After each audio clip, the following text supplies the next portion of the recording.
आज देशातील 40 ठिकाणी हा रोजगार मेळाव्याचा कार्यक्रम झाला। एकूण 51,000 तरुणांना आज सरकारी नोकरीचं नियुक्तीपत्र दिलं गेलं। या देशाला आज जगातील सर्वात तरुण देश समजला जातो।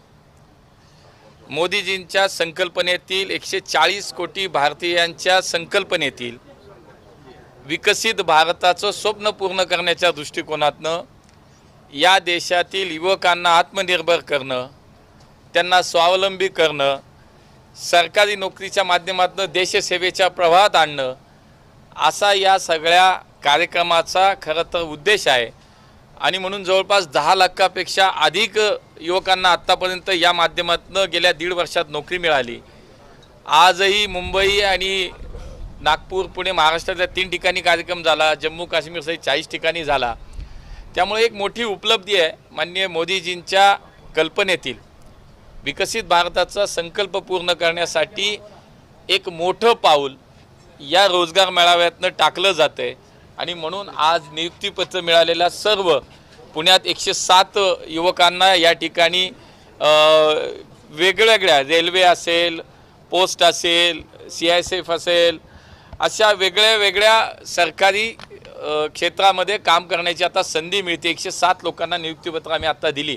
त्यामुळे त्यांचं सगळ्यांचं अभिनंदन आणि मोदीजींना मनापासून या सगळ्या 51,000 आज ज्या काही युवकांना नोकऱ्या मिळाल्या त्यांच्या वतीनं धन्यवाद।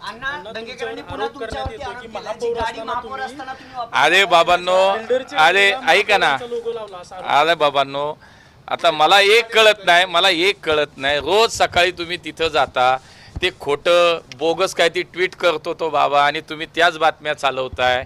आता मी तुम्हाला सांगतो, मी 2 वेळा स्पष्टीकरण दिलं, आज शेवटचं स्पष्टीकरण तुम्हाला देतो। मी तुम्हाला सांगतो की प्रत्येक गोष्टीचा पुरावा मागा रे बाबांनो, उगाच काय ती कशाला लावताय गाडी, बरोबर? मी तुम्हाला सांगतो, पुण्यातला पहिला महापौर आहे ज्याने स्वतःच्या खर्चाची गाडी वापरली 2.5 वर्ष, महानगरपालिकेची गाडी वापरली नाही। राहिला विषय बडेकरांच्या नावाची गाडी कुठली आहे? बडेकर प्रॉपर्टीज। माझ्या लोकसभेच्या निवडणुकीच्या प्रतिज्ञापत्रामध्ये मी स्पष्ट दिलंय की मी या पार्टनरशिपमध्ये मी पार्टनर आहे। त्या पार्टनरशिपमधली माझी गाडी मी वापरली, मी स्वतःची गाडी वापरली, स्वतःचं इंधन वापरलं। अरे बाबा, इतका कृतज्ञ का होताय?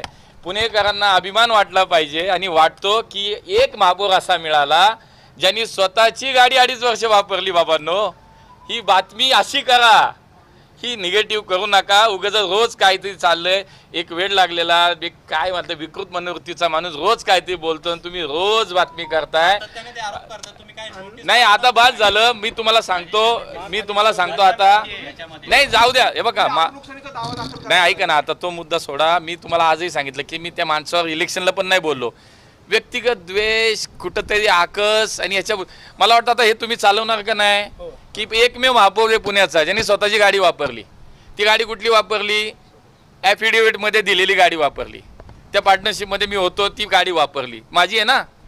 अरे काय चाललंय? काहीतरी पोस्ट टाकली, तुम्ही पण आपले लगेच तुम्हाला वाटतं सनसनाटी काहीतरी, काही सनसनाटी नाही, बोगस कार्यक्रम चाललाय त्याला आता तुम्हीच थांबवा। तुम्ही विचारा की बाबा कागद दाखव आणि मग बातमी करा। आता हे किती वेळा तुम्हाला सांगू बाबांनो? त्यामुळे आता हे शेवटचं स्पष्टीकरण आहे। मला काय ह्या माणसाबद्दल कुठेही बोलायचं नाही, मला काही उत्तर द्यायचं नाही। आता त्याचे अनेक विषय बाहेर येत आहेत। बघा, 2011ला त्याच्यावरती फौजदारी गुन्हा दाखल आहे, जमीन बळकावली कोथरूडमध्ये, त्याला अटकपूर्व जामीन, त्यांनी जामीन न घेता पळाला होता। तो जामीन कुठं ते त्याला मिळाला मला काही माहीत नाही। असे गुन्हे त्याच्यावरती बाबांनो, हे बघा ना तुम्ही, वक्फ बोर्डाचा गुन्हा आहे, हा गुन्हा आहे, 10 गुन्हे आहेत। माझ्यावर एक गुन्हा दाखवा। उगाच आपलं काहीतरी रोज त्यांनी काहीतरी बडबड करायची आणि रोज आपली मीडिया मात्र चालली आहे। काय नका करू। आता माझं म्हणणं, खूप काम करायचं आपल्याला। बघा, आज देशात 51,000 तरुणांना नोकरी दिली मोदीजींनी। उद्या माझा जनता दरबार आहे, 13वा जनता दरबार आहे उद्या माझा।